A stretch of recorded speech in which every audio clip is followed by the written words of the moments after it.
Hello, Cancer, and welcome to Soul Guidance with Adriana. I'm a spiritual life coach and I help you integrate as well as discover your own unique truth. Let's get started with your weekly intuitive reading. We have the Lovers for the card representing your energy starting this week. Now, I believe last week we talked about choices and decisions, right, Cancer? Now, this week, it's almost as if that choice or decision is going up to the next level. That we're looking for I'm just getting next level. We're looking for the deepening, the intensifying, and the looking at things with a clear eye, a clear perspective, so you're really understanding what it is that's in front of you. Okay, there's also a sense that there is a divine guidance to this decision or choice, that it's being kind of overseen by this solar energy here. So the implications of that are to make sure that you're being very rational, make sure that you're being very honest with what you're seeing, that you're looking at the full truth and not just part of it, but really keeping your head clear and, again, gathering everything. This is really a chance to watch for your subjective reactions, because although your intuitions are so strong, sometimes that emotion gets in the way of more information coming through for you. So if you can, when you feel something, just keep asking for more. Tell me more, bring more. Ask your guides for more. Don't just stop at the surface. We're trying to get deeper with the Lovers. We're trying to get deeper with this understanding here. Okay, beneficial energy. We've got the Daughter of Horns, and energy that is challenging or holds you back, Son of Roots. Wow. Look, we're in two different spaces, underneath the earth and then above the earth, leaping above the earth. That's so fascinating to me. Okay. Now, the Daughter of Horns is asking you to incorporate a bit more playful energy, the energy of possibility, and the trust that your fulfillment can come from many different places. The Daughter of Horns, this is a water card. She's got the river, she's got the storm, she's even got a little spoon on her head with some water coming down. So there's many places where you could be receiving joy, and we've got water in the background of the Lovers card as well. Okay, my guides are saying to stay on that for a second. Although the water is present on these cards, it's not overflowing. It's not taking over the whole card. It's just there in little bits. I don't know if I can find her quickly. She was just in the last reading.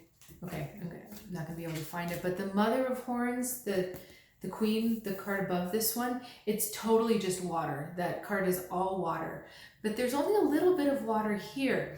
Most of these cards are on dry ground. So Cancer, this is talking about being grounded, keeping your feet dry rather than getting your feet wet. So making sure that you're looking at your emotional reaction as part of the whole picture, but not the whole picture. There's a lot of different stuff going on, and there's a lot of paths that are open to you. There's a lot of different possibilities open right now for you, Cancer. And what you don't want to do is stick with one, or tunnel vision here. Okay, getting too focused and too set into one vision and not allowing yourself that expansive realm of possibilities. This is also a direct message about the way you're communicating. Let me get a little bit more.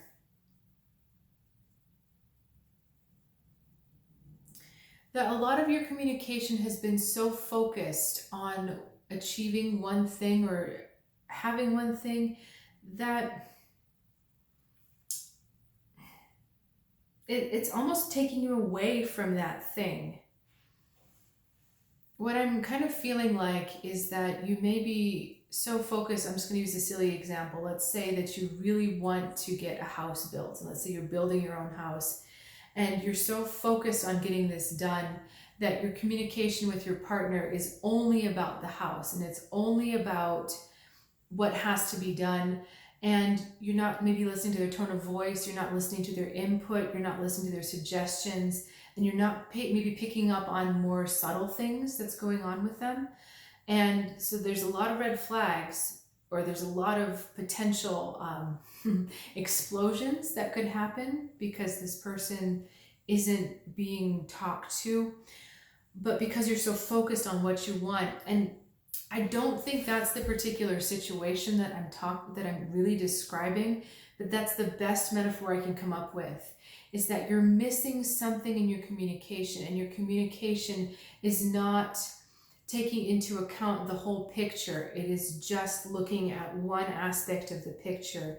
And by pushing through so hard at that one aspect, it's provoking an antagonistic or an unhelpful, uncooperative response in other people.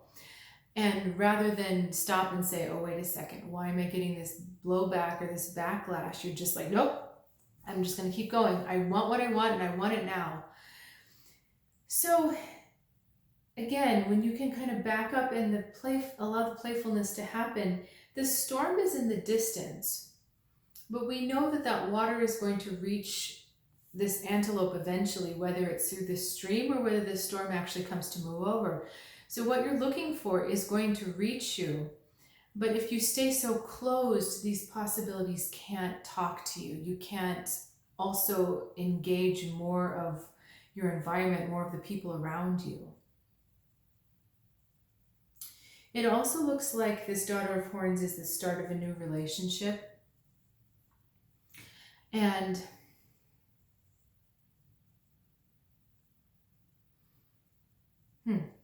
let me see what else they're trying to say about it. That it's okay to be open to being nourished by this relationship. That there is something in here that is different. But this is about being open to the nourishment rather than just stuck in your own world. Okay, interesting. Let's get a couple more. Okay, the Fool and the Chariot. All right. So, okay, now I've kind of lost what we were just talking about. Choices, tunnel vision. Okay, so you're pushing forward, Cancer. And you're struggling to kind of leave your comfort zone. You're struggling to get out of that nest, the Fool, although you recognize it's time to go. You know, again, we've got water on this card, but it's not taking up the whole card. So it's important that your actions are not just driven by emotion, that they're driven by a sense of knowing this is the right time, of trusting that you have everything you need, but of understanding that you've got to put in a little bit of this willpower to get yourself out of the situation you're in. It's like a muscling through or a pushing through. This is not going to flow as easily as you may like it to, but that's just at first. Kind of like when I'm not thinking, look at the cartoons going through my head. You know, when you see like a cartoon and the character runs, and then he falls off the cliff, or he jumps off the cliff. This is the revving of the engine right now. That if you push a little harder in the beginning to get yourself out, to make this break, it's going to be much smoother sailing after now. All right, Cancer, thank you so much for joining me and sharing your time and energy. I really do appreciate and look forward to hearing from you. And I look forward to seeing you next week. Either way, have a good one.